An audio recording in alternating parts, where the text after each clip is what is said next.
Today we're going to talk about an integration technique called substitution.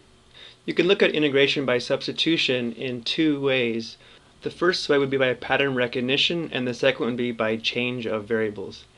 The idea here for pattern recognition is if we have an integrand that's a composite function where g of x is the inner function, but g prime of x also occurs in the integrand, then we can apply this formula to find the antiderivative. However, in practice it's going to be easier for us to use the change of variables formula, and the idea of this is we're going to let u equal the inner function, and then when we find differential u we want it to match the derivative of g times dx. Let's take a look at one more idea here before we start. We know that integration is the opposite operation of differentiation. So for example, we know to find the derivative of a composite function we need to apply the chain rule. Therefore, if we find the antiderivative of this, we should end up with our original function. And that is actually what is happening when we integrate using substitution. We recognize this pattern and we end up finding the antiderivative. Now just notice that this notation here is a little bit different than the notation used on the previous slide, but the relationship is the same. The derivative of this function would be the integrand. The derivative of this function here would also be the integrand. Remember, big F represents the antiderivative. Okay, so here are our guidelines. We're going to choose a substitution u equals g of x. Usually it's best to choose the inner part of a composite function. Then we're going to calculate differential u, which is g prime times dx. Rewrite the integral, find the resulting integral, and then replace u with g of x to obtain our antiderivative, and then we can check by differentiating.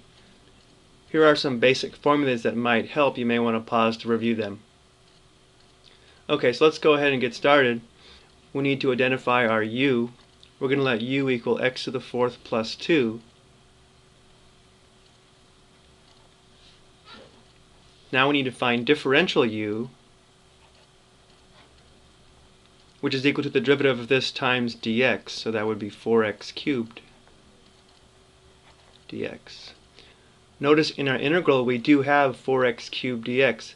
So now what we can do is perform substitution and rewrite this as u raised to the fourth power, and all of this is just du. Now we'll integrate with respects to u.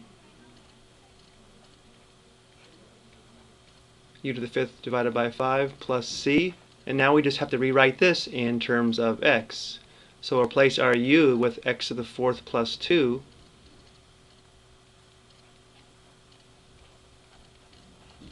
Notice when I wrote this I did factor out a 1/5.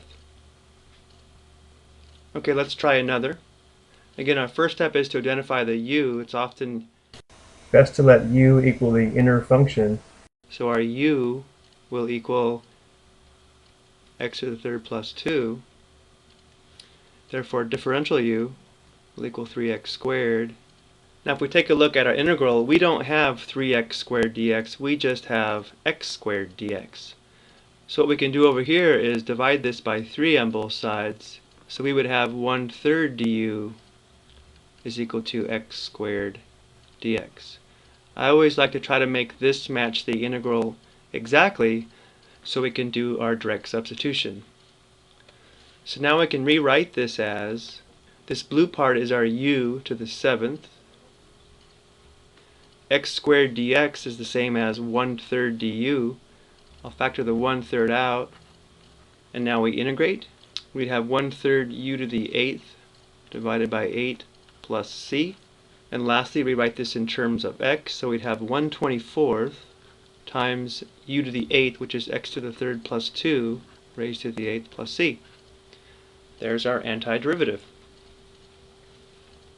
Now this problem you may not know what to let u equal, but notice how the denominator is degree 2, the numerator is degree 1, so we're going to let u equal the degree 2 part.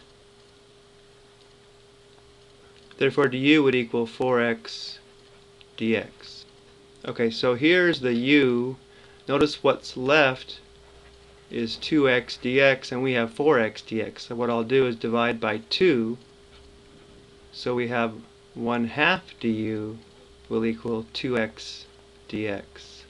That'll make it match perfectly. So now we can rewrite this.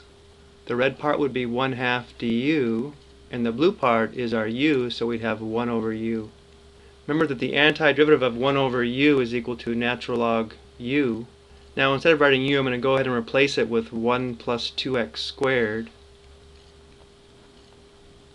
plus c. Let's go ahead and try another. We'll let the function raised to the power equal our u. So differential u will equal 1 over x, don't forget, times dx. Let's color code our integral. This is our u, so we'd have u to the 4th, and what's left is 2 over x dx, and we have 1 over x dx. So what we can do then is multiply both sides by 2, so we'd have 2 du is equal to 2 over x dx. This makes the substitution much easier. So our integral will be u to the 4th, and then this is replaced with 2 du. Factor the 2 out, and we have du there. So the antiderivative would be 2 times u to the 5th divided by 5 plus c, which is equal to 2/5 natural log x raised to the 5th power plus c. Now let's try a couple of definite integrals. Finding the antiderivative will be the same, but then we will have to evaluate them at 5 and 2 in this case. If you know your derivatives, it does make picking the u much easier. So if we let u equal natural log x, du would equal 1 over x dx. If you look at the integral, that's a perfect fit. Here's our u, and whatever's left is our du. Now these limits of integration are in terms of x, so when we rewrite this, I'm going to leave them off temporarily. So we'd have the blue part would give us a 1 over u, and the red part would give us our du. Remember, the antiderivative of 1 over u would just be natural log u. But again, our u is actually natural log x. Now this is a definite integral, so we do need to evaluate this now at 5 and 2.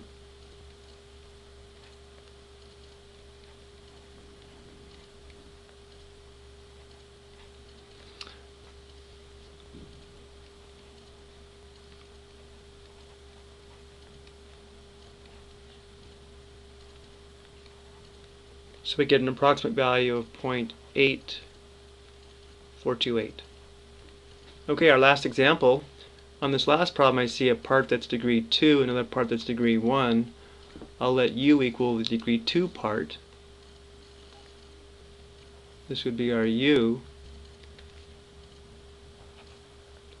du is 2x dx. But if you take a look at our integral, we have x dx. So I'll divide both sides by 2, which implies that 1/2 du is equal to x dx. Rewriting this in terms of u, we'd have e to the u, and then a 1/2 du. Again, I'm leaving off the limits of integration because this is in terms of u now. If I wanted to include them, I'd have to replace x with 0 and 1 in this equation for u. This will equal 1/2 e to the u, of course u is x squared, and evaluate it at 1 and 0.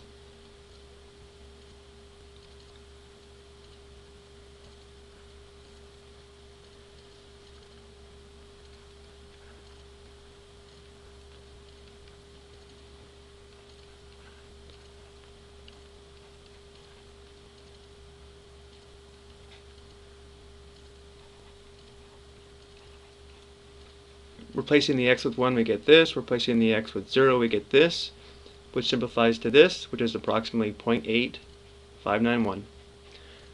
I hope you found this video helpful.